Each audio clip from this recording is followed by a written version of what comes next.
Last class में हमने ये पढ़ लिया था, पढ़ तो नहीं लिया था, कुछ गपशप ही की थी कि बेसिकली वेब डेवलपमेंट का पर्पस क्या है, वेब डेवलपमेंट होती क्या है। और आज मेरे ख्याल में आपका पहला दिन है, तो हमने पढ़ा खास कुछ नहीं है, सिर्फ ये देखा है कि वेब डेवलपमेंट क्या होती है और क्यों होती है, क्यों करनी चाहिए, क्या मकसद है उसका। आज हम प्रॉपरली स्टार्ट करते हैं। एंड टू स्टार्ट विद, आपको कौन कौन से टूल्स इंस्टॉल करने हैं अपने कंप्यूटर पे। आपके पास लैपटॉप्स हैं सारों के पास, गालिबन आपके पास है, आपके पास भी है, आपके पास भी है और आपके पास भी है, ठीक है। तो कौन कौन से टूल्स रिक्वायर्ड है हमें, और कैसे हम इसको चलाएंगे। एट इट्स बेयर मिनिमल हमें सिर्फ एक टूल चाहिए, और वो है वैसे तो सिंपली हम वेब डेवलपमेंट नोटपैड से स्टार्ट कर सकते हैं, ठीक है, लेकिन नोटपैड बहुत ही ज्यादा बेसिक चीज है जिसमें आपको सब कुछ खुद लिखना पड़ता है। तो हम थोड़ा सा एक एडवांस टूल यूज करते हैं जिसे हम कहते हैं विजुअल स्टूडियो कोड। तो आप सबसे पहले क्या करेंगे, अपने लैपटॉप्स पे विजुअल स्टूडियो कोड आप लिखेंगे गूगल पे जाके, और यहाँ से आप बाय डिफॉल्ट जो भी आपका प्लेटफॉर्म होगा, मैक, लिनक्स या विंडोज, उसके बारे में आपको बता देगा, यहाँ से डाउनलोडेबल फाइल दे देगा।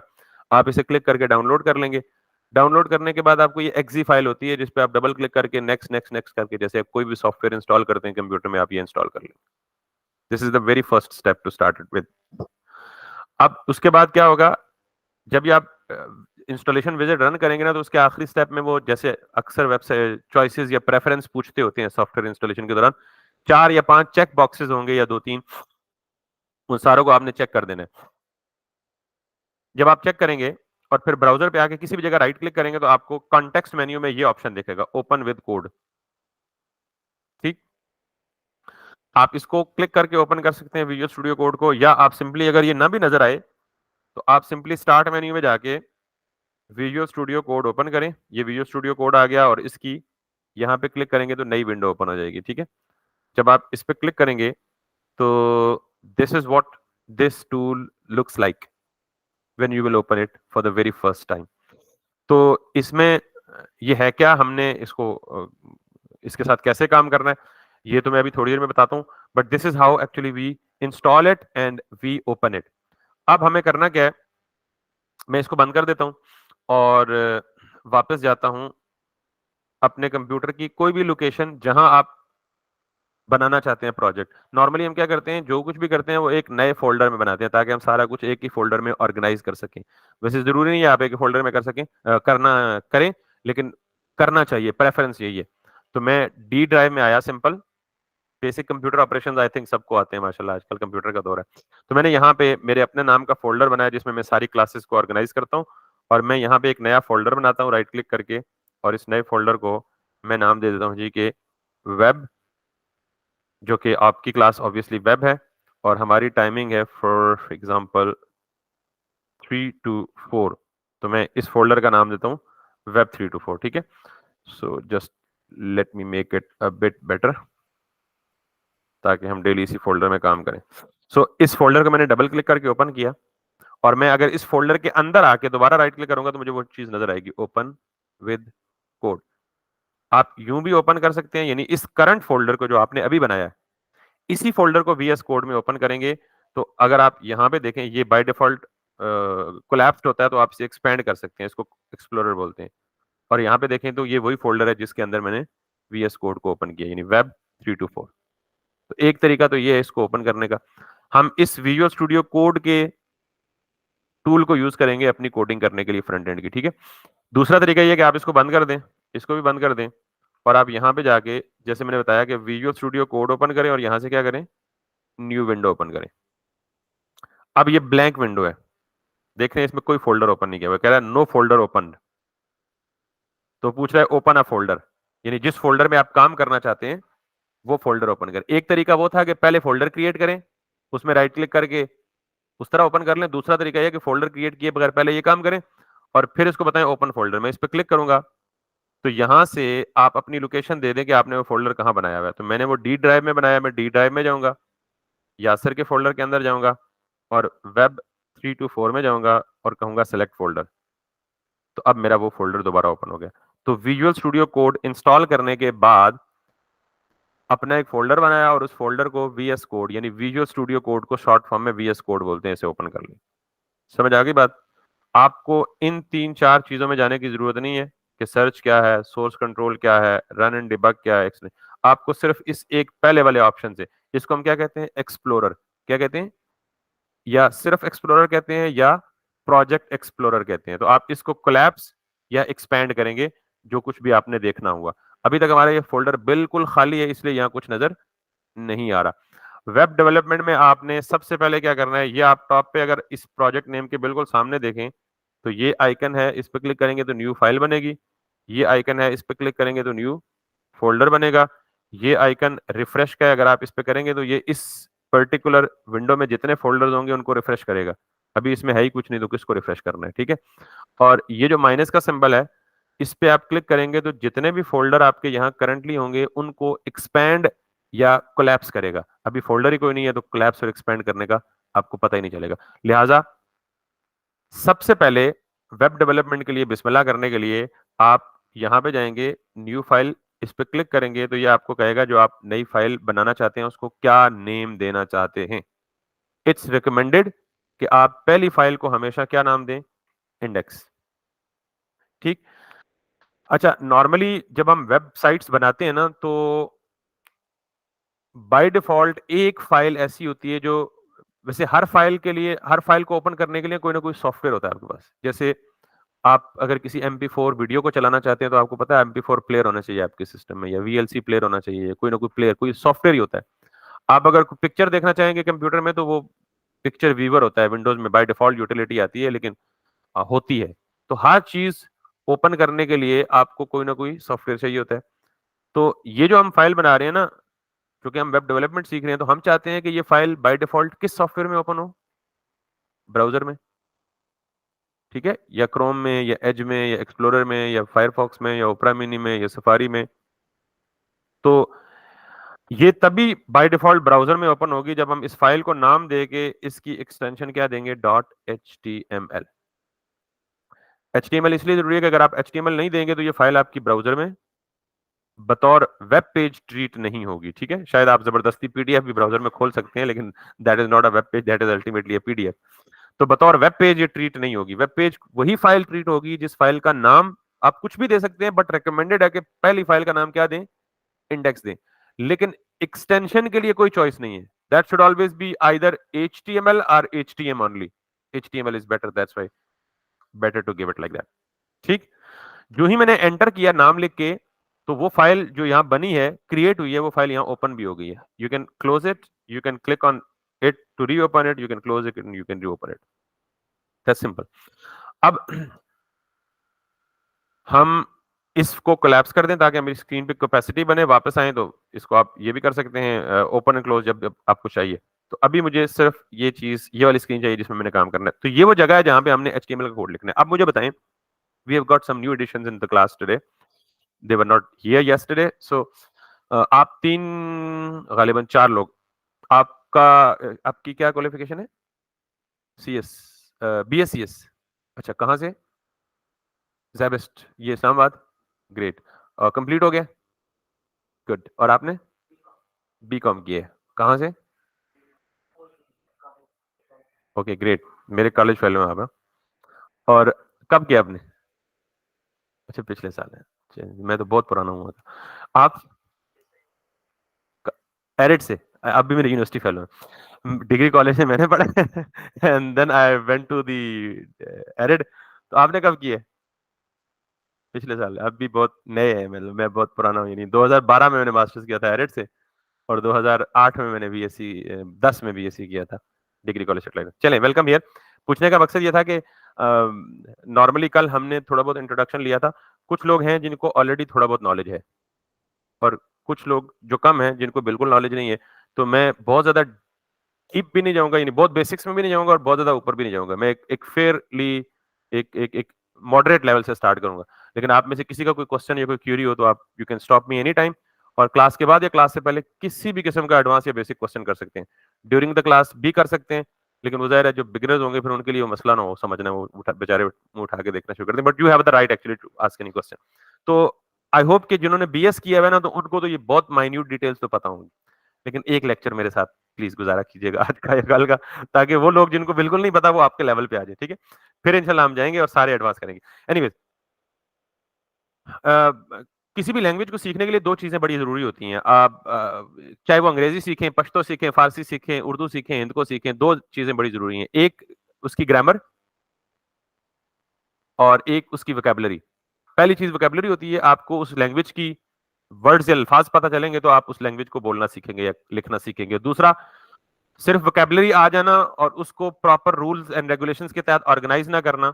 जैसे आई गो टू स्कूल, मैं स्कूल जाता हूं, तो इसको अगर लिखते हैं go to I school, what does it mean? Vocabulary तो एग्जैक्टली वही है, सेंटेंस की अरेंजमेंट सही नहीं है, तो इसका मतलब आपको दोनों चीजें चाहिए, ग्रामर प्लस वोकैबुलरी। एचटीएमएल एक लैंग्वेज है जिसको हम हाइपर टेक्स्ट मार्कअप लैंग्वेज कहते हैं। इसमें भी आपको दो चीजें चाहिए। एक वोकैबुलरी, वोकैबुलरी होता है कि कौन से ऐसे वर्ड्स हैं जिनका कोई खास मकसद है किसी लैंग्वेज में, एचटीएमएल के उन वर्ड्स को हम टैग्स बोलेंगे आगे चल के। और दूसरा, उनकी क्या खास तरतीब है और कैसे हम लिखते हैं उनको। तो एचटीएमएल में आप जो कुछ भी लिखते हैं ना, जो कुछ भी तो नहीं, खैर ये एग्जैजरेशन हो जाएगी, लेकिन एचटीएमएल में जब भी आप किसी चीज को लिखते हैं तो आप लाजमन उसको एक चीज के अंदर रैप करेंगे जिसको हम कहते हैं टैग। यानी इन ब्रैकेट्स को आप जानते हैं, इनको ग्रेटर देन लेस देन भी कहते हैं और इनका असल नाम एंगल ब्रैकेट्स भी हो सकता है, आप इनको टैग्स भी बोल सकते हैं। Anything that is enclosed in angle brackets is called as tag. I repeat, कोई भी चीज, कोई भी लफ्ज, कोई भी वर्ड आप एंगल ब्रैकेट्स के अंदर लिखेंगे वो क्या बन जाएगा?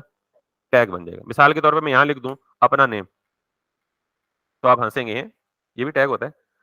हालांकि एक्सएमएल में कस्टम अपने नेम के टैग्स हो सकते हैं, आप जो मर्जी टैग लिखते हैं, पर एचटीएमएल में नहीं होता। लेकिन ये समझे कि आपका ये क्या बन गया? टैग बन गया। क्यों? मैंने इसे एंगल ब्रैकेट के अंदर लिखा है। अच्छा, टैग्स की दो इकसाम है, जनरली दो इकसाम है। एक होता है पेयर टैग और एक होता है अनपेयर टैग। पेयर टैग का मतलब, पेयर का मतलब ही आपको पता है, जोड़ा। तो मैं मिसाल के तौर पे यहां लिखता हूं जी HTML और एंटर करता हूं, तो VS code is smart enough कि जो रिकॉग्नाइज कर लेता है कि ये पेयर टैग है या अनपेयर टैग है। तो पेयर टैग का मतलब क्या होता है? हर टैग का क्लोजिंग टैग भी होता है, जोड़े की शक्ल में होता है। तो अगर ये HTML एक टैग है ना, तो इसका क्लोजिंग टैग एग्जैक्टली वही होगा, सिर्फ फर्क क्या होगा? क्लोजिंग टैग में ये स्लैश लगा होगा, दैट्स इट। तो हमारा जो HTML का पहला टैग है, हमेशा कोई भी वेब पेज बनाएंगे तो पहला टैग हमेशा क्या होगा? HTML होगा। समझ आ गई बात? उसके बाद दूसरा टैग हमेशा क्या होगा? हेड टैग होगा, ये भी पेयर टैग है। उसके बाद तीसरा टैग क्या होगा? बॉडी टैग होगा। अच्छा, जिनको कुछ समझ नहीं आया ना, वो आंखें बंद करके हमेशा हर वेब पेज के स्टार्ट में ये लिखेंगे, ये लाजमी है। इसको हम कहते हैं basic structure of a web page. ठीक। लैंग्वेज में ना, अंग्रेजी जुबान आपको सीखनी हो तो आप पहले दिन अंग्रेजी बोलना शुरू कर देते हैं? नहीं ना, पहले दिन आप सिर्फ सोचते हैं अच्छा गो का मतलब होता है जाना, कम का मतलब होता है आना, बैठने का मतलब, बैठने को अंग्रेजी में कहते हैं सिट, खड़े होने को कहते हैं स्टैंड। एक एक लफ्ज सीखते हैं ना, जब सीख जाते हैं तो फिर उनको जोड़ते हैं। This is something like that. तो यहाँ एक चीज बड़ी जरूरी है, अगर आप इसको जरा क्लोजली देखें ना, तो ये हमारा एक टैग था HTML, इसके दो मजीद आगे ब्रांचेस निकल रही हैं और एक को हमने कहा हेड और एक को हमने क्या कहा है? बॉडी। अब जरा इनका ताल्लुक देखें, इनकी रिश्तेदारी देखें आपस में। ये जो है ना, इसको हम कहते हैं रूट टैग, पेरेंट टैग। और ये जो इसके अंदर है दोनों, किसी भी टैग के अंदर अगर दूसरा टैग होगा तो वो क्या होगा? उसका चाइल्ड होगा। और ये भी क्या है? चाइल्ड है। यानी ये दो आपस में क्या लगते हैं? भाई, भाई बहन। इनको हम नॉर्मली सिबलिंग्स कहते हैं, जो एक लेवल पे होते हैं। आपके भी कजन्स या भाई जो एक ही लेवल के होते हैं, जिनके पेरेंट्स कॉमन होते हैं, आपस में क्या होते हैं? सिबलिंग्स होते हैं। तो ये हेड और बॉडी क्या है आपस में? सिबलिंग्स। और इन दोनों का पेरेंट कौन है? HTML। तो ये बात याद रखनी है कि HTML में जितने भी टैग्स होंगे वो आपस में किस रिलेशन से जुड़े होंगे? या तो पेरेंट चाइल्ड के रिलेशनशिप में होंगे या सिबलिंग के रिलेशनशिप में होंगे। यहाँ ताए चाचे कम ही होंगे, ठीक है। वो भी होंगे, हम बना सकते हैं जबरदस्ती, लेकिन खालू खाला कम ही होंगे। दो ही रिश्ते होंगे, पेरेंट चाइल्ड और सिबलिंग्स। तो ये क्या है बेसिकली? अगर आप मैं इसको देखूं तो HTML क्या है? पेरेंट। हेड और बॉडी क्या है? हेड और बॉडी का आपस में ताल्लुक सिबलिंग है, और ये दोनों किसके चाइल्ड हैं? ग्रेट, हो गया। अब अगर मैं बॉडी के अंदर आऊं और मैं बॉडी के अंदर लिखता हूं जी H1। अच्छा, H1 क्या है? ये सारा कुछ थोड़ी देर में बताता हूं आपको। तो ये H1 किसका चाइल्ड है? बॉडी का। बॉडी किसका चाइल्ड है? तो H1 बॉडी का क्या हुआ? होता ग्रैंड चाइल्ड। ग्रेट। अच्छा, अगर मैं इसी तरह यहां पे लिख दूं एक पी। अच्छा ये पी क्या है इसको भी छोड़ दें थोड़ी देर, सिर्फ मैं पेरेंट चाइल्ड का ताल्लुक समझें आप। वैसे तो माशाल्लाह आप सारे यंग हैं, आपको पता है पेरेंट चाइल्ड का ताल्लुक भी पता है, मियां बीवी का तो पता है, और दादा दादी का भी पता है, पोता पोती का भी पता है, ठीक है। अब मुझे बताएं H1 और P का ताल्लुक क्या है सर? सिबलिंग है। इन दोनों का पेरेंट कौन है? अच्छा अब मुझे बताएं कि अच्छा दो तीन टर्म्स है जो नॉर्मल रिलेशनशिप में यूज होती हैं। एंसेस्टर्स, एंसेस्टर किसको बोलते हैं अब अपने ताल्लुकात में? एंसेस्टर अंग्रेजी थोड़ी बहुत मतलब मेरे ख्याल में थोड़ी बहुत तो मुझसे तो ज्यादा ही आपको आती होगी माशाल्लाह। एंसेस्टर किसको बोलते हैं? बुजुर्गों को, यानी आपसे ऊपर जितने भी हैं वो आपके क्या हैं? आपके वालिद हैं, आपके दादा हैं, आपके सुपर ग्रैंडफादर हैं, देन सुपर ग्रैंडफादर हैं, वो सारे आपके इंसेस्टर्स में आते हैं। आप और आपसे नीचे अल्लाह करे आपकी शादी हो जाए, फिर आपके बच्चे होंगे, फिर उनकी शादी हो जाए, उनके बच्चे होंगे, ये आपसे नीचे जितने भी हैं वो क्या कहलाएंगे? डिसेंडेंट्स। क्या कहलाएंगे? ये टर्म यहां पे अप्लाई करूंगा इसलिए बता रहा हूं। आप और आप से ऊपर सारे एंसेस्टर्स, आप और आपसे सारे नीचे डिसेंडेंट्स, आपके सेम लेवल पे सारे सिबलिंग्स, और आपके इमीडिएट ऊपर आपके पेरेंट्स, और आपसे इमीडिएट नीचे आपके चाइल्ड। समझ आ गई बात? इमीडिएट ऊपर, इमीडिएट नीचे, आप और आपसे पीछे जदे अमजद तक, और आपसे आपके नीचे अगली नस्ल तक, ये सारों की टर्म वोकैबुलरी पता लगी आपको। अब मुझे बताएं कि एचटीएमएल के डिसेंडेंट्स कौन कौन है?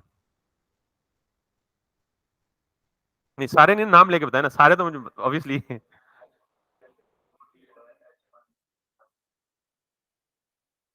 और पी के एंसेस्टर्स कौन कौन है? पी का एंसेस्टर H1 है।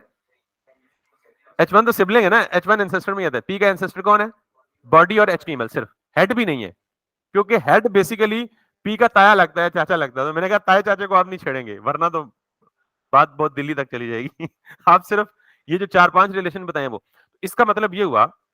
अच्छा मैं अगर इसके बाद ये भी बता दूं आपको कि मेरे पास एक यूएल है, और इस यूएल के अंदर एलआई है, और इस एलआई के अंदर एंकर है, और इस एंकर के अंदर टेस्ट है।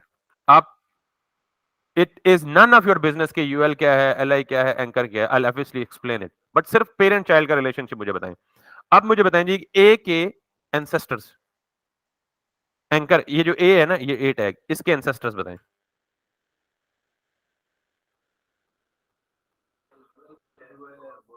नहीं आप इसके डायरेक्ट अब्बा जी छोड़ गए ना, आपने दादे से शुरू किए।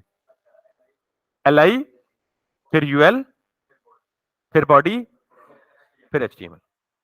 समझ आ गई बात? तो एचटीएमएल जब जुबान, कितनी सिंपल सी जुबान है यार, है? सबको पता है खालू क्या होता है, ताया क्या होता है, अब्बा क्या होता है, अम्मा क्या होता है, पुत्र क्या होता है, पोता क्या होता है। तो ये रिलेशनशिप हमेशा एग्जिस्ट करेगा, आपने इसको याद रखना है। अब जरा हम बातें एट बेयर मिनिमल एचटीएमएल का डॉक्यूमेंट में ये चीजें लाजमी होती हैं, तो आपने इनको याद रख लेना जी। एक एचटीएमएल टैग रूट होता है, और उसके अंदर दो होते हैं टैग, हेड और बॉडी। इनका पर्पस क्या होता है, एक्सप्लेन। अच्छा अब के बाद जितना कुछ भी आप लिखेंगे ना कुछ टाइम तक, वो सारा का सारा किस में लिखेंगे? बॉडी में लिखेंगे। किस में लिखेंगे? अच्छा हेड में एक चीज लिख सकते हैं आप, मिसाल के तौर पे टाइटल, और मैं इसको लिखता हूं जी हेलो। तो ये हमारा बन गया जी पहला वेब पेज जो हमने बनाया है। तो अगर मैं इसको आउटपुट देखना चाहूं कि ब्राउजर में खुल के कैसे लगेगा, कैसा दिखेगा, तो क्या करेंगे? मिनिमाइज इसको करेंगे, और जहां पे मैंने ये फाइल सेव की है ना, डी ड्राइव में, इस फोल्डर में, इस फोल्डर में, तो नॉर्मली ये फाइल का जो आइकन है वो आइकन कन्वर्ट हो जाएगा ऑटोमेटिकली आपके डिफॉल्ट आइकन, डिफॉल्ट ब्राउजर की शक्ल जैसा। डिफॉल्ट ब्राउजर मेरे पास क्रोम है, हो सकता है आपके सिस्टम में डिफॉल्ट ब्राउजर एज हो, तो ये किसकी शक्ल का बन जाएगा? एज की शक्ल का बन, एज ब्राउजर है बेसिकली, अगर जिनको नहीं पता। हो सकता है आपके सिस्टम में मोजिला डिफॉल्ट ब्राउजर हो, तो ये किसकी शक्ल अख्तियार कर लेगा? लेकिन ये ब्राउजर की शक्ल इख्तियार करेगा जो भी।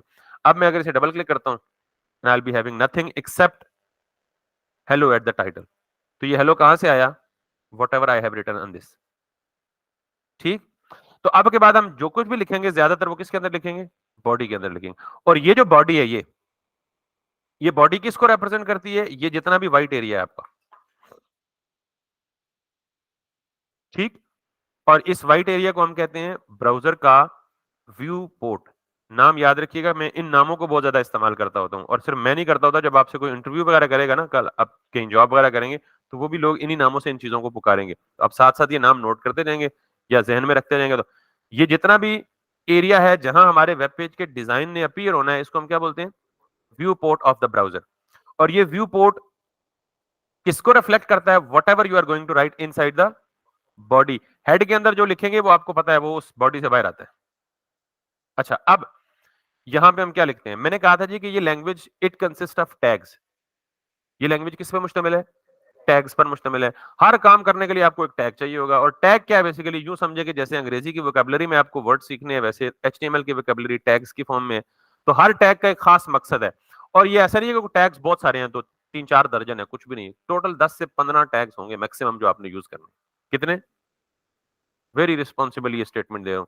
15 टैग्स में आप पूरी लैंग्वेज सीख जाए, कोई गारंटी देगा आपको? शायद ही कोई दे। मैं देता हूँ आपको। ठीक है, तो 10 से 15 टैग्स होंगे मेरे साथ। आप इनको देख के खुद ही आपको अंदाजा होता जाएगा, आपको याद भी होते जाएंगे। अगर आपको, अच्छा मुझे बताएं कि आपने बहुत सारे वेब पेजेस देखे होंगे अपनी नॉर्मल लाइफ में। किसी भी वेब पेज पे जो वेब पेज का मकसद होता है इन्फॉर्मेशन को प्रेजेंट करना, ऐसे ही है। तो इन्फॉर्मेशन को आप कितनी शक्लों में देखते हैं किसी भी वेब पेज पे? आप यूट्यूब देख लें, आप फेसबुक देख लें, आप टिकटॉक देख लें, आप कोई भी वेबसाइट देख लें, तो इन्फॉर्मेशन कितनी शक्लों में आती है? वीडियोस की फॉर्म में आती है, वेरी गुड। और पिक्चर्स की फॉर्म में आती है, वेरी गुड। टेक्स्ट फॉर्म में आती है, वेरी गुड। टेबुलर फॉर्म में आती है, लिस्ट की फॉर्म में आती है, पैराग्राफ की फॉर्म में आती है, हेडिंग्स की फॉर्म में आती है। ये सारी टेक्सचुअल फॉर्म्स ही हैं। यानी टेक्स्ट ही डिफरेंट होता है। टेक्स्ट को थोड़ा सा मोटा कर दो, बोल्ड कर दो, वो क्या बन जाता है? हेडिंग बन जाती है। टेक्स्ट के पीछे बुलेट्स या पॉइंट्स लगा दो तो वो लिस्ट बन जाती है। टेक्स्ट को टेबल के सेल में डाल दो तो टेबुलर इंफॉर्मेशन बन जाती है। तो ये टेक्स्ट की वेरिएशंस है। तो major types of information that you see on the browser normally is text, image, video, maps, बस। तो हम उनको देखते हैं। यहां पे देखें, ये वेबसाइट बनी हुई है, तो ये क्या है? ये वाली चीज जिसको मैं हाईलाइट कर रहा हूं, ये एक इमेज हो सकता है। ये क्या है? टेक्स्ट। ये क्या है? बटन। बटन के ऊपर भी टेक्स्ट। ये क्या है? Kind of image. Image, heading, text. Heading, text, image. Image. इसी तरह की इंफॉर्मेशन हर चीज में होती है। आप कोई ई कॉमर्स की वेबसाइट खोल लें भाई, बहुत ज्यादा इंफॉर्मेशन होगी, लेकिन इंफॉर्मेशन की जो अकसाम, वही उन्हीं एग्जाम में से कोई एक होगी, या वीडियो होगी, वो बाजू का स्लाइड चल रही होगी, बाजू का वॉच चल रही होगी, या इमेज होगा, या हेडिंग होगी, कलर्स वगैरह डिफरेंट वेरिएशंस होंगी। बट यही इंफॉर्मेशन होती है हमारे वेब पेज पे। तो हम सबसे पहले टाइप देखते हैं। मैंने अभी लिखा था पी, पी फॉर पैराग्राफ। अब मजे की बात है कि जब हम टैग लिखेंगे ना, तो मैं आपसे पूछूंगा कि इस काम के लिए क्या टैग होना चाहिए, तो आपके जो जहन में है ना कॉमन सेंस में, वो बोल दीजिएगा, वही टैग नेम होगा मोस्ट प्रोबेबली। तो मुझे पैराग्राफ लिखना है, तो पैराग्राफ के लिए टैग का नाम क्या होना चाहिए? P. That's a valid tag name. मुश्किल है? तो मैं इसके अंदर ना कुछ भी लिख देता हूँ, कुछ भी टेक्स्ट। अच्छा, मजे की बात ये है कि मैंने कहा था ना कि आप एचटीएमएल को सिंपल नोटपैड में भी लिखना स्टार्ट कर सकते हैं। वीएस कोड का फायदा ये है कि ये बहुत सारे काम आसान कर देता है आपके। मिसाल के तौर पे आप पी लिखें और टैब की प्रेस कर दें, तो जो आपने सिर्फ पी लिखा, उस पी को उसने क्या बना दिया? टैग बना दिया। ये यूटिलिटी है, ये फीचर किसका है? वीएस कोड का। ठीक। बजाय इसके कि हम खुद क्या करते, मैनुअली करते। अच्छा जी, वो लेस देन किधर है? लेस देन, ये आ गया जी, लेस देन। ठीक है, फिर आप करें जी पी, फिर ग्रेटर देन किधर है जी? फिर। तो ये तो काफी लंबा चौड़ा काम होगा। तो इट मेक सेंस कि आप सिंपली क्या करें? पी लिखें और टैब की प्रेस कर दें। फिर चूंकि आपको पता है टेस्टिंग के दौरान आप बैठ के टाइपिंग तो नहीं करने जाते कि जी पूरा पैराग्राफ जितना टेक्स्ट चाहिए, तो बैठ के आप घंटा टाइपिंग करके वो पहले पैराग्राफ पूरा लिखें, फिर उसको देखें आउटपुट पे कैसे लग रहा है। तो ग्लोबली डिजाइनर्स जो है ना, एक वर्ड है लॉरम, ये सैंपल टेक्स्ट जनरेटर है। सैंपल टेक्स्ट मतलब डमी टेक्स्ट जनरेट करके देता है आपको। मैंने सिर्फ लॉरम लिखा, टैब की प्रेस की, तो उसने एक एक एक पैराग्राफ मुझे जनरेट करके दे दिया। ठीक है, इतना लंबा सा। अब ये देखें स्क्रीन से आउट हो रहा है, तो मुझे तो इसे विद इन स्क्रीन देखना है। अगर मुझे एंड तक देखना है तो मुझे यहां स्क्रॉल करना पड़ेगा। ओहो, इतना लंबा। तो आप ऑल्ट बेशक लिख लिया करें स्टार्ट में, अगर लिखते नहीं भी तो रिकॉर्ड हो रहा है सेशन, बाद में रिकॉर्डिंग ऑल्ट जी करेंगे तो ये टेक्स्ट रैप हो जाएगा। ऑल्ट जी करेंगे वापस से। रैप का मतलब क्या होता है कि जितनी बाउंड्री है उसी बाउंड्री के अंदर, जहां बाउंड्री रीच कर जाएगी वहां से ब्रेक कर जाएगा। इसको रैपिंग कहते हैं, टेक्स्ट रैपिंग। ठीक है, तो ऑल्ट जी से रैप हो जाएगा और ऑल्ट जी से ही वापस अनरैप हो जाएगा। और ये जो लॉरम इप्सम है, ये सिर्फ टेक्स्ट, सैंपल टेक्स्ट जनरेटर है। जब नॉर्मली हम वेब डिजाइन बना रहे होते हैं ना, तो हमारे पास एक्चुअल डाटा तो नहीं होता, तो हम डमी टेक्स्ट लिखकर उसकी अपीयरेंस को विजुअलाइज करते हैं और फिर जब वो फाइनल हो चुका होता है डिजाइन तो डमी टेक्स्ट को रिप्लेस कर देते हैं विद एक्चुअल टेक्स्ट। तो हम अक्सर ये यूज कर रहे होंगे लॉरम लिखकर टैब। और अगर आप सब फॉर एग्जांपल ये मैं अगर आपको आउटपुट भी दिखा दूं, दिस लुक्स लाइक दैट। ये लॉरम अंग्रेजी का जुबान नहीं है, कोई फारसी शारसी का लफ्ज नहीं, फारसी नहीं, लैटिन वगैरह का वर्ड है, लेकिन we don't have anything to do with its meaning. अगर आपको बहुत ज्यादा बहुत बड़ा टेक्स्ट चाहिए तो फिर आप क्या करेंगे, लॉरम लिखकर आगे नंबर लिख देंगे। मुझे 300 वर्ड्स चाहिए, मुझे 3000 वर्ड्स चाहिए। Can you look at that? और अगर मैं आल्ट जी करूंगा तो ये क्या बन जाएगा, अनरैप। क्योंकि अनरैप को पढ़ना बहुत मुश्किल है और आगे उसने कहा जी शो 12 केबी का और टेक्स्ट है, that is difficult to read. Alt G करेंगे तो that is easier to read. तो ये आपकी साथ साथ बेसिकली टूल का इंट्रोडक्शन भी करा रहा हूं आपको, ठीक है। तो अब तो ये तो एक टैग हो गया जी आपका पैराग्राफ का टैग, ठीक है। मैं इसे देता हूं जी, मुझे सिर्फ लॉरम में 10 वर्ड्स दे दो, that's enough for me for now. अच्छा, इसके अलावा एक टैग से तो आप फेमिलियर हो गए हैं, whenever you want to write information in the form of a text, तो कौन सा टैग होना चाहिए, पैराग्राफ। अच्छा, अक्सर ये होता है जैसे यहां पे मैंने आपको वेबसाइट दिखाई है अभी वाली, तो इसमें ये नॉर्मल टेक्स्ट है और ये जो है इसकी क्या है, heading is comparatively bigger in size, sometime it's bold as well, sometime heading की भी मुख्तलिफ साइजेस होते हैं। आपने बुक के चैप्टर में देखा होगा, मेन चैप्टर की हेडिंग सबसे बड़ी होती है, फिर टॉपिक की हेडिंग उससे छोटी होती है, फिर सब टॉपिक की हेडिंग उससे छोटी होती है, फिर इनको हम कहते हैं लेवल्स ऑफ हेडिंग्स। लेवल 1 सबसे बड़ा होता है, लेवल 2 उससे छोटा होता है, लेवल 2 उससे छोटा होता है, लेवल 3 उससे छोटा होता है, वगैरह वगैरह। तो अगर हमें हेडिंग क्रिएट करनी पड़े तो अब आप बताएं क्या नाम होना चाहिए हेडिंग के टैग का, एच। Very good.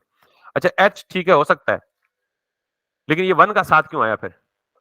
क्योंकि अभी मैंने बोला है कि हेडिंग के भी क्या हो सकते हैं, लेवल्स। तो 1 का मतलब क्या है, सबसे बड़ा लेवल, ठीक है। तो HTML में हेडिंग के 6 लेवल्स मिलते हैं आपको, H1 से लेके, मकसद इनका सिर्फ यह कि ये हेडिंग्स हैं। H1 थोड़ी बड़ी होगी, H2 उससे छोटी होगी, H3 उससे छोटी होगी, H4 उससे छोटी होगी, H5 एंड H6। तो मैं इस पे भी लिखता हूं जी लॉरम 3, यानी 3 वर्ड्स का टेक्स्ट मुझे लिख कर दे, and if I can see that this is the H1 heading. अच्छा, H1 से छोटी हेडिंग बनानी हो तो कौन सा टैग नेम होना चाहिए, H2। सिंपल, मैंने कहा था टैग नेम आप खुद मुझे बताएंगे बगैर सीखे। तो जो मैं यूज केस बोलूंगा ना, आपसे पूछूंगा टैग नाम क्या होना चाहिए, आपको आता होगा बाय द वे। तो सिंपल मैं ये कहूंगा जी H2 और इसको कहूं लॉरम 2, 2 वर्ड्स मुझे लिख के दे इसके अंदर, दैट्स इट, उससे छोटी। इसी तरह H3 लिखूंगा, H4 लिखूंगा, H5 लिखूंगा, H6 लिखूंगा, H6 तक होगी, 6 से ऊपर नहीं होगी। I hope it make sense, ठीक है। यस, एक हेडिंग को 6 बार, मतलब यही टैग्स मैंने जो कहा ना, हमने 10 से 15 टैग में पूरी की पूरी वेबसाइट बनानी है, तो ऑब्वियसली हम क्या कर रहे होंगे, सेम टैग्स को रीयूज कर रहे होंगे, बार बार रीयूज कर रहे होंगे। यस, जैसे ये देखें ना, इस वेबसाइट में आपको नजर आ रहा है, can you see this, this is the heading H1, what does it look like, H2 same as this one, same है ना, साइज भी सेम लग रहा है, थिकनेस भी सेम लग रही है, सब कुछ सेम। इसका मतलब है if this is H2 this is also, if this is H2 this is also, this is also, this is also, this is also. अच्छा, फिर दिस इज पैराग्राफ, जितना साइज स्टाइल कलर इसका है एग्जैक्टली इतना ही इसका है, इतना ही। We are reusing the same thing over and over again, that's a common use case. अच्छा, परफेक्ट। नाउ अब हमने करना है इसके बाद, मैं आपसे अगर पूछूं कि मुझे बनाना है लिस्ट। अच्छा, आपको पता है लिस्ट क्या होती है, सबको पता है, घर में सबने सौदा तो लाया होगा, अक्सर घर में जाए तो पहली डिमांड सौदे की चिट्ठी बना के पकड़ी होती है, ए सौदा लाया जाके दुकान से। वो जो सौदे की लिस्ट बनाई होती है वो दो में से एक शक्लों में होती है, या तो वो ऐसी होती है, किधर गया यार, ये बड़ा क्यों नहीं हो रहा, अच्छा यहाँ से होगा। तो वो जो सौदे की लिस्ट बनी होती है, या तो वो ऐसी होती है जी आपने लाने हैं, आलू लाने हैं, टमाटर लाने हैं, स्पेलिंग के लिए माजरत है, प्याज लाना है, तो या तो ये लिस्ट होती है कैसे, ऐसे बुलेट्स की फॉर्म में, नो नंबरिंग, ये लिस्ट ही है ना, लिस्ट ऑफ आइटम्स, जितना मर्जी ग्रो कर लें। या तो ये इस तरह नहीं होती, या ये नंबर्स की फॉर्म में होती है। तो इसका मतलब है लिस्ट की कितनी टाइप्स हैं, दो। तो इन दोनों की शक्ल के एतबार से हम इनको नाम दे देते हैं। इसमें एक खास ऑर्डर फॉलो हो रहा है ना, नंबरिंग ऑर्डर 1 2 3 4 5 6 7, जबकि इसमें कोई ऑर्डर फॉलो नहीं हो रहा, क्योंकि नंबरिंग नहीं है, जस्ट डॉट्स हैं, तो डॉट के। तो इसका मतलब है इसको हम कहते हैं अनऑर्डर्ड लिस्ट, और इसको हम क्या कहते हैं, ऑर्डर्ड लिस्ट। ऑर्डर्ड लिस्ट का मतलब एक खास ऑर्डर में, और अनऑर्डर्ड लिस्ट खास ऑर्डर में। अब बताएं जरा। अच्छा एक और बात, सॉरी, ये पूरी की पूरी क्या कहलाती है, लिस्ट। मिसाल के तौर पे दिस टाइम मैं कोई मीनिंगफुल चीज लिखता हूं, कंप्यूटर की एसेसरीज लिखता हूं, माउस, कीबोर्ड, मॉनिटर, ये पूरी की पूरी क्या कहलाएगी, लिस्ट। इसके अंदर एक ये वाला क्या कहलाएगा, उस लिस्ट का एक आइटम। समझ आई बात। तो लिस्ट और लिस्ट आइटम। अब मुझे बताएं कि लिस्ट के लिए क्या टैग होना चाहिए, एल, वेरी गुड। तो एल का मतलब तो लिस्ट आइटम होता है। एल का तो लिस्ट का एक आइटम होगा ना, पूरी लिस्ट के लिए क्या होना चाहिए टैग का नाम। थोड़े से स्मार्ट होंगे ना तो आप जवाब दे पाएंगे। पूरी लिस्ट जो है जिसमें 10 आइटम्स है, एल तो ठीक है मान लिया, एक आइटम हो गया ना, list item, one item from that whole list. तो पूरी लिस्ट के लिए टैग का नाम होगा ओ एल। ओ एल का मतलब क्या हो सकता है, ऑर्डर्ड लिस्ट, वेरी गुड। तो ये बस टैग नेम है। अब इसके अंदर कितने आइटम्स बनाने हैं उसके लिए क्या टैग होगा, एल आई।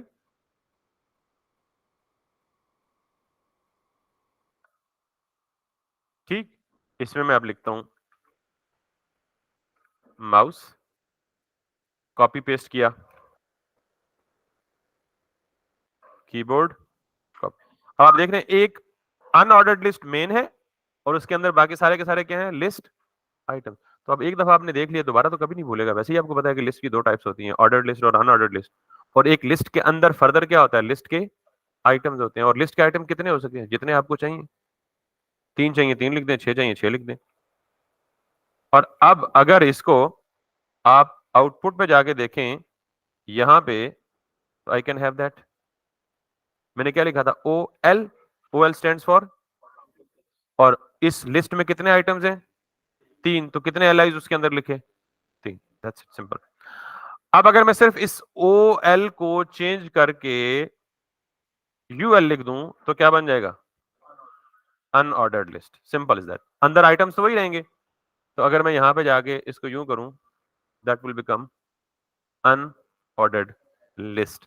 तो मैंने आपको बता दिया इंफॉर्मेशन कितनी सूरतों में आ सकती है। तो सिंपल टेक्स्ट की फॉर्म में आ सकती है, पैराग्राफ, या हेडिंग्स की फॉर्म में आ सकती है, तो H1 से लेके H6 तक, या लिस्ट की फॉर्म में आ सकती है, तो लिस्ट, ऑर्डर्ड या अनऑर्डर्ड लिस्ट। समझ आ गई। ये टेक्स्ट तो याद हो गया ना, रट्टा लगाने की तो कसम जरूरत ही नहीं है, ये खुद ब खुद आपके जहनों में बैठ गया कि बिल्कुल it's a very common thing. अच्छा, अब इसके बाद अक्सर आपने वेबसाइट पे देखा होगा जी कि कुछ होते हैं लिंक्स, जैसे ये देखें, इस पे मैं हॉवर करता हूं तो ये कर्सर की शेप चेंज हो गई है। इस शेप चेंज होने का मतलब क्या है कि ये क्लिकेबल है। इस पे मैं क्लिक करूंगा तो कोई और चीज ओपन हो जाएगी।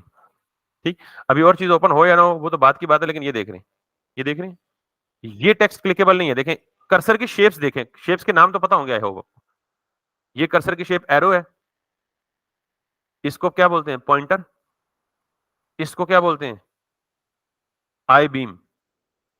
क्या बोलते हैं, आई बीम शेप। कर्सर की शेप्स की बात कर रहा हूं, एरो, पॉइंटर, आई बीम। तो इसका मतलब है कि यहां पे कुछ टेक्स्ट है, नॉर्मली जो हमने टेक्स्ट लिखा है, इस पे देख रहे हैं कौन सा कर्सर क्या शेप देता है, आई बीम शेप देता है। लेकिन यहां हमारा कोई भी ऐसा नहीं है जो कि क्लिकेबल हो। तो अक्सर आप वेब पेजेस पे ऐसा टेक्स्ट देखते हैं जो क्या होता है, क्लिकेबल होता है। अच्छा, जब आप इस पर क्लिक करते हैं तो क्या होता है, कोई और चीज ओपन हो जाती है। इंटरेस्टिंग। इस पे क्लिक करें कोई और पेज ओपन हो जाता है। That's interesting part. तो हम टेक्स्ट को क्लिकेबल कैसे बनाते हैं, पहले ये देखते हैं और फिर देखते हैं कि कैसे किसी और पेज पे लेके जाना है उसको।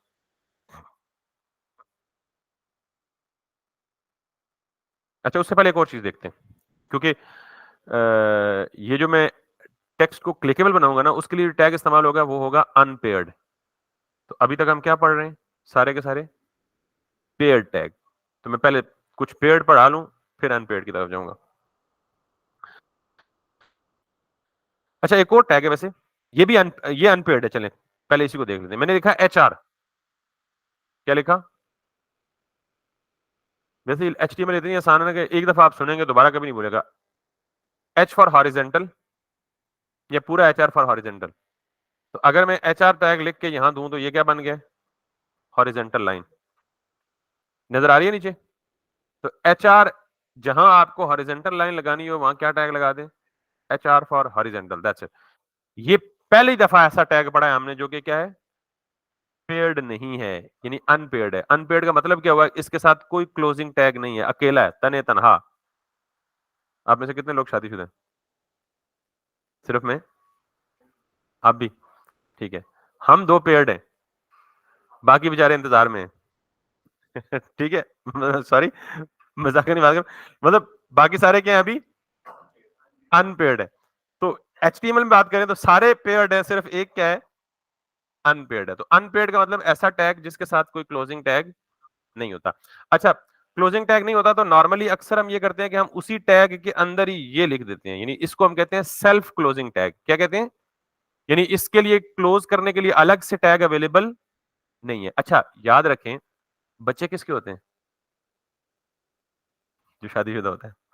ठीक है, अनपेयर्ड के बच्चे हो सकते हैं? बाहर हो सकते होंगे, इधर नहीं। ठीक है, तो इसका मतलब ये हुआ कि जब किसी टैग का कोई चाइल्ड ना होना पॉसिबल हो तो वो क्या होता है? अनपेयर्ड होता है। Make sense? और जब किसी टैग का चाइल्ड होना मकसूद हो या उसके अंदर कोई मजीद चिल्ड्रन एग्जिस्ट कर रहे हो तो वो क्या होगा? पेयर्ड होगा। That's why. समझ आई बात? अब हॉरिजेंटल लाइन के अंदर हमें मजीद कुछ टैग नहीं लिखना था, उसने एक लाइन लगानी थी, एक लाइन ही मकसद था, उसका लगा दी उसने। उसका चाइल्ड होना मकसूद है ही नहीं, तो इसलिए वो क्या है? अनपेयर्ड है। तो इस तरह ये कॉमन सेंस याद रख लीजिए कि जो हमारा नॉर्मल कॉमन सेंस है कि अगर आप अनपेयर्ड भी बच्चे होंगे तो फिर आपको पता है माहौल के साथ काम ज्यादा खराब हो जाएगा। तो एनीवेज, यहां तक समझ आ गई सबको? तो अब आपको दोनों कैटेगरीज पता लग गई, कुछ टैग्स होंगे पेयर्ड और कुछ होंगे अनपेयर्ड। अब मैं आगे जाता हूं और अब जरा एक और चीज देखें। कुछ हम में से कुछ लोग ना, मतलब स्पेशल होंगे। मिसाल के तौर पे ये साहब हैं या ये भाई हैं, ये भाई हैं, मुझे नहीं पता कि ये मतलब एक चौधरी घराने से ताल्लुक रखते हैं। तो हम जैसे माठे आदमी और इनमें थोड़ा सा फर्क होगा। इनका रहन सहन, इनका चाल चलन, इनका सजना संवरना, और मतलब इनका कोई स्पेशल प्रोटोकॉल होगा। तो टैग्स में भी यही है कि कुछ टैग्स हैं जो कि बिल्कुल सादे हैं, सिंपल हैं, अभी तक जितने आपको नजर आ रहे हैं, इनकी कोई एडिशनल डिटेल या डिस्क्रिप्शन मौजूद नहीं है। कुछ टैग्स ऐसे होते हैं जिनको एडिशनल चीजें चाहिए होती हैं। यूं समझ लें कि उनको एडिशनल कोई प्रोटोकॉल चाहिए होता है, कोई एडिशनल इन्फॉर्मेशन चाहिए होती है। एडिशनल इन्फॉर्मेशन इज अ ज्यादा सूटेबल वर्ड। तो मैं यहां पे लिखता हूं जी, एक टैग है। अच्छा, पहले एक और बात सुन लें। आपको पता है एंकर का क्या मतलब होता है? हाँ, होस्ट। इसके अलावा भी एंकर पता है आपको क्या होता है? एक लंगर भी होता है एंकर, पता है आपको? समंदर या समंदर किनारे जहाजों को लंगर अंदाज करने के लिए वो जो एक डिवाइस, एक आला होता है, दिखा दूं? फिर समझ आएगी आपको। एंकर टैग नहीं, एंकर। समझ आई? इसको क्या बोलते हैं? एंकर बोलते हैं। क्यों बोलते हैं इसको? ये जहाज को उस एंकर के साथ कनेक्ट, लिंक करने के लिए इस्तेमाल होता है। लिंक कर देता है, उसको बांधे रखता है हमेशा। ठीक है, दैट्स द एंकर। तो हमारे पास एचटीएमएल में एक एंकर टैग होता है। तो एंकर लिखने के लिए टैग का नाम क्या होना चाहिए? ए। Very good. ए लिखता हूं, टैब दबाता हूं। मैंने आपको बोला है कि visual studio code smart enough है, उसको पता है कि मैंने क्या करना है, कौन सा पेयर्ड है कौन सा अनपेयर्ड है। एचआर लिखा उसने ऑटोमेटिकली अनपेयर बना दिया। ए लिखा इसने ऑटोमेटिकली क्या बना दिया? पेयर। लेकिन एक चीज एडिशनल हुई है इसमें, ये देख रहे हैं? तो मैंने क्या बोला था? ये टैग लिखा तो इसके साथ कुछ भी नहीं था। ये लिखा है इसके साथ, साथ का मतलब टैग के अंदर, टैग की इसी ब्रैकेट के अंदर मजीद कुछ नहीं था, सादे थे। ये पहला टैग है जिसके साथ कुछ एडिशनल इंफॉर्मेशन लिखी मैंने, कौन सी? H ref, H ref for hyper reference, ठीक है, एब्रीविएशन को छोड़ दें फिलहाल। लेकिन अगर मैं इस एच रेफ को खाली छोड़ दूं, कुछ ना लिखूं, इसके अंदर सिर्फ लिख दूं टेस्ट, जैसे मैंने एल आई लिखा ना और एल आई के अंदर टेक्स्ट लिखा, वैसे मैंने एंकर लिखा और एंकर के अंदर भी क्या लिखा? Simple test. और अब अगर वापस जाऊं तो ये लिंक बन गया। इसका मतलब ये हुआ कि जब भी आपको किसी टेक्स्ट को क्लिकेबल बनाना हो, लिंक बनाना हो, तो उसको किसके अंदर रखेंगे? एंकर टैग के अंदर रखेंगे। समझ आ गई बात? इसी तरह अब इस पे आप क्लिक करें, ये देखिएगा अभी शेप, कर्सर की शेप देख रहे हैं? अब मैं इसे क्लिक करूंगा, कुछ भी नहीं होगा। उसकी वजह यह है कि मैंने क्लिक करने पे इसने कहां पे जाना है वो मुझे यहां मेंशन करना है, एचरेफ में। तो मैं एचरेफ में जो भी लिंक दूंगा, क्लिक पे वो लिंक क्या हो जाएगा? ओपन हो जाएगा। मैं मिसाल देता हूं कि मैं ये दराज की जो वेबसाइट है ना, इसको कॉपी करता हूं, यहां से बंद कर देता हूं और मैं यहां पे जाके एचरेफ में दराज का लिंक देता हूं। अब अगर मैं यहां पे वापस जाता हूं और मैं इस पे टेस्ट पे क्लिक करता हूं, तो ये दराज की वेबसाइट खोल देगा। तो देख रहे ना आपने, एंकर ने क्या किया है, जो मैंने पहले इशारा दिया था आपको कि एंकर टैग का मकसद ये लिंक कर देता है दो डॉक्यूमेंट्स को, दो वेबसाइट्स को, दो वेब पेजेस को, वेबसाइट से इमेज को, किसी भी चीज को लिंक कर सकते हैं आप। Make sense? कॉमन है ना? अब तक जितने टैग्स पढ़े हैं आपको बिल्कुल परफेक्टली समझ आ गए हैं कि टैग्स कोई रॉकेट साइंस नहीं है। टैग सिंपली एचटीएमएल की वोकैबुलरी है और वो आपने जो टैग एक दफा देख लिया वो आपको कभी नहीं भूलेगा। इसकी प्रैक्टिस प्लीज जरूर करनी है आपने। तो लिस्ट आइटम्स, ये ordered list, unordered list, H1 H2 P वगैरह वगैरह वगैरह। तो यहां तक किस किस को बोरिंग लगा? बोरिंग नहीं लगा? अच्छा, मैं इसलिए पूछ रहा हूँ ना कि कुछ लोग, मैं एक्सपेक्ट कर रहा हूँ कि मे बी उनको एचटीएमएल की थोड़ी बहुत हाउ नो पहले हो तो वो बोर होंगे। यार ये चीजें तो पता है सारे, में इतनी डेप्थ में जा रहे हैं, लेकिन मैंने आपको कहा कि अगर आपको पहले से ये चीजें पता है तो एक दो दिन मेरे साथ सब्र करें, ताकि वो जो जिनको नहीं पता वो और आप जिनको पता है एक लेवल पे आ जाए। 2 दिन बाद आप सारों को मजा आना शुरू हो जाएगा। अब बोलिए। हाँ। असल में यूनिवर्सिटियों का ना एक, खैर मेरी रिकॉर्डिंग चल रही है, मैं कुछ बुरे अलकाब नहीं नवाजना चाहता। मैं खुद यूनिवर्सिटीज में पढ़ाता रहा हूँ। I have been in Namal university for so long, और 2022 में नमल यूनिवर्सिटी से छोड़ा है। तो इसके अलावा मैं चूंकि 12 साल 14 साल मुझे टीचिंग प्रोफेशन में हो चुके हैं, और मैंने गालिबन प्राइमरी से लेके मास्टर्स और पीएचडी तक लोगों को पढ़ाया हुआ है। सो आई नो कि यूनिवर्सिटियों में क्या चल रहा है, कॉलेजेस में क्या चल रहा है, स्कूल्स में क्या चल रहा है। वो बेचारे, उनकी गलती नहीं है, उनको जो पैटर्न दिया जाता है ना एचईसी की तरफ से, जो सब्जेक्ट सिलेबस, जो लिमिटेड टाइम स्लॉट में, अब एक सेमेस्टर में 6 सब्जेक्ट आपको पढ़ने हैं। टीचर बेचारा क्या करे, वो भी मजबूर है, उसको तो कोर्स सिलेबस सेंड करना है ना। ना वो कुछ सिखा सकता है, ऐसा नहीं है कि वो उनको कुछ आता नहीं है। वो बाउंड है बेचारे, वो कर ही नहीं सकते जो वो करना चाहते हैं। मैं खुद नमल यूनिवर्सिटी में, मुझे उन्होंने कहा जी कि एचईसी का ये सिलेबस है, ये आपने पढ़ाना है। मैंने कहा जी ये मैं नहीं पढ़ा सकता। आके जी क्यों? मैं कहा जी ये तो कुछ भी नहीं है, ये तो 3 दिनों में कंप्लीट हो जाएगा, मुझे तो 3 महीने गुजारने हैं। मैं तो वो पढ़ाऊंगा जो मुझे आता है। कहते नहीं नहीं नहीं, आपने उस पैटर्न को फॉलो करना है, ये करना है। वो क्या होता है, एक चंक इस चीज का, एक चंक पीएचपी का, एक चंक बूटस्ट्रैप का, एक चंक एचटीएमएल का, master of all trade, jack of all trade, master of none. और एंड पे कहते हैं जी पूरी वेबसाइट तुसी बना के दो, स्वाटे ते पा दो। ये बेचारा जो है ना, वो ना बेचारा टीचर कुछ करे जोगा, ना यूनिवर्सिटी कुछ करे जोगी, क्योंकि ऊपर से ये आर्डर। बल खैर, दैट्स द डिफरेंट डिबेट। तो यहाँ पे ऐसा नहीं होगा। यहाँ पे इनफैक्ट आपसे तो वेबसाइट बनवानी ही बनवानी है, वो तो श्योर है। लेकिन एक हमने बना के देनी है आपके सामने, और सिखाना भी है आपको। इसलिए डेली इसकी प्रैक्टिस कीजिएगा। I hope so we should end it here for today. आपको एटलीस्ट बेसिक टच पता लग चुका है। ये रिकॉर्डिंग आपको मिल जाएंगी ग्रुप में, मैं आपको मैसेज करूंगा आज या कल प्रोबेबली। आपने अपने अपने ईमेल एड्रेसेस, जीमेल के अगर हैं तो मुझे दे देने, ताकि मैं आपके ईमेल्स अपनी, मैं ये शेयर कर देता हूँ, मैं आपको बताता हूँ, ताकि मैं आपको अपने जीमेल के गूगल मीट के ग्रुप में ऐड कर दूं, जहां से आपको रिकॉर्डिंग्स की एक्सेस मिल सकती है। ठीक है, प्रोबेबली कल तक हम ये काम करेंगे।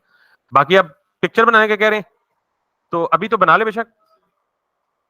हाँ बेसिक्स है, लेकिन मैं फ्यूचर में कोशिश करूंगा कि आपको एक सेंट्रल कोड प्लेटफॉर्म बताऊं जहां मैं ये शेयर कर दिया करूंगा, वहां से आप खुद जाके इसको पिक कर लिया करेंगे या रीड कर लिया करेंगे। किसी को कोई सवाल है तो वो पूछ लें। 1 मिनट में इस रिकॉर्डिंग को एंड कर लूं।